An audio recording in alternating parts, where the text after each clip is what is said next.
Hello and welcome to happy life with us. তোমরা যারা regular আমাদের ভিডিও দেখো তারা নিশ্চয়ই বুঝে গেছো যে আমি আইসক্রিম খেতে কতটা ভালোবাসি। বাগুইহাটি এসি মার্কেটে আজকে একটা দরকারে এসেছিলাম, আর এসেই দেখলাম কি উল্টো দিকে একটা দোকানে সফটি পাওয়া যাচ্ছে। আমি যখন স্কুলে পড়তাম তখন আমাদের পাড়ায় 5 টাকায় সফটি পাওয়া যেত। প্রচুর খেয়েছি ওই আইসক্রিম, আমার ভীষণ ভালো লাগতো খেতে।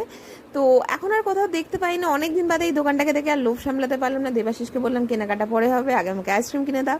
তো সেই 5 টাকার সফটি এখন 50 টাকা দাম নিল এখানে। স্বাভাবিকভাবেই বাড়বে, তো জিনিসের দাম, কিছু করার নেই সেটা। কিন্তু টেস্টটা যদিও এটা সেই সফটির মতন না, একটু অন্যরকম, কিন্তু ভালো খেতে, খেতে খারাপ নয়।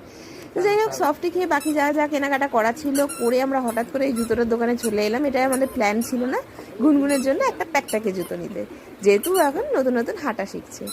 তো চলো, গুনগুনের জন্য জুতো টুতো নিয়ে আমরা রাত্রে বাড়ি ফিরলাম। যদি আমাদের চ্যানেলটা ভালো লেগে থাকে তাহলে লাইক, শেয়ার আর সাবস্ক্রাইব করে দিও।